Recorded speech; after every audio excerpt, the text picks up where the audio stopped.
చాలన్నమాట. కింద బాటమ్ కూడా అవసరం రాసి పెట్టేసి ఇప్పుడు సల్వార్ కటింగ్ చేస్తాం. 4 మడతలు మీరు చేయాలి. ఇలాగా 4 మడతల మీద ఇది డబల్ ఉన్నది. చేసిన తర్వాత కింద లెగ్స్ డౌన్లో 6.5 మార్క్ పెట్టేసుకోండి. ఆ తర్వాత 1 ఇంచ్ మార్క్ పెట్టండి. ఇదేమో స్టిచ్చింగ్ లైన్, ఇదేమో కటింగ్ లైన్ అనమాట. లెంత్ వచ్చి 40 ఇంచెస్. 40 ఇంచెస్ అంటే -7 ఇంచెస్ నేఫా పట్టీకి రావాలి కాబట్టి 40 ఇంచెస్ పెట్టేస్తున్నాను. ప్లస్ ఒక 1 ఇంచ్ ఎక్స్ట్రా కూడా పెట్టేస్తున్నాను, ఎందుకంటే స్టిచ్చింగ్ కావాలి కదా. దీనికి వేరే పట్టీ వేయాలన్నమాట. ఇదంతుంది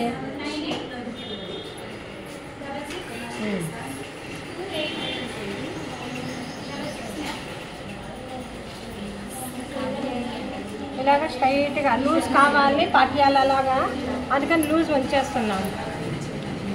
ఎంత లూజ్ ఉంటే అంతా ఉంచేస్తున్నాను. 8 ఇంచెస్ దగ్గర మార్క్ పెట్టండి. ఒక 1 ఇంచ్ దగ్గర షేప్ తీయండి. తీసేసి ఇలా పెట్టేస్తాను.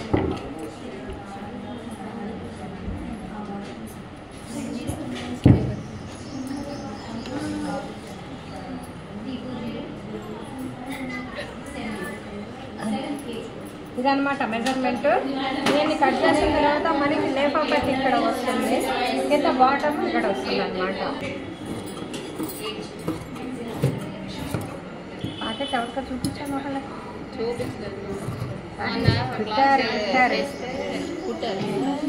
అక్కడ పైన ఉన్నప్పుడే కూర్చోము. లూజ్ ఉంటుంది బాగా. పట్టియాల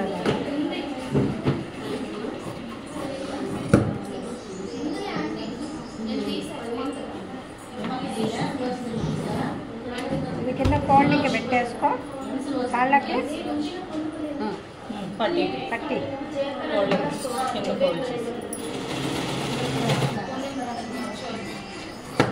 దీనిలో బెల్ట్ అదే బక్రం ఉంటుంది కదా, ఇదేమో ఫోల్డింగే ఉన్నది. ఇది 2 ఇలా జాయింట్ చేసేసి పట్టింది అనమాట. ఈ పీసులు పాకెట్గా పెట్టుకుందాం అనమాట. పాకెట్ కుట్టేటప్పుడు చూపిస్తాను. పాకెట్ కోసము ఒక పీస్ తీస్తున్నాను. ఇలా క్రాస్లో తీసేసి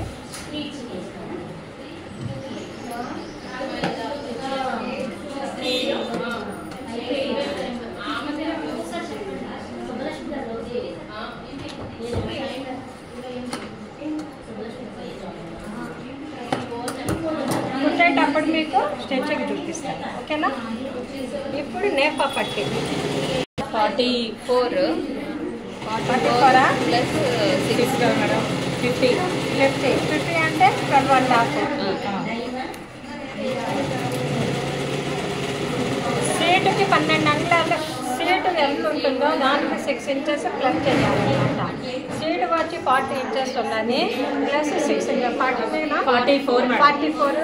44కి 6 ఇంచెస్ ప్లస్ చేస్తే అప్పుడు 50 అవుతుంది. 50ని 4 భాగాలు చేయాలి. ఇది 4 మడతల మీద తీస్తున్నాము కదా, అందుకు 4 భాగాలు చేయాలి. భాగాలు 12.5 రావాలన్నమాట. అందుకని స్టిచ్చింగ్లో కూడా కొంచెం కావాలి కదా, అందుకని 13 పెడుతున్నాం.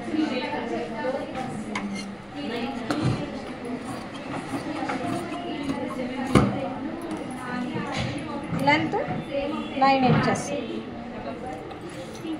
ఇదనమాట. ఇది నేఫా పట్టి కుట్టేటప్పుడే మనం పాకెట్ రెడీ చేసుకోవాలి. పాకెట్ చూపిస్తాను. సల్వార్ కటింగ్ అయిందమ్మా. ఇప్పుడు దీన్ని స్టిచ్చింగ్ చేయటం ఎలాగో మీకు చూపిస్తాను.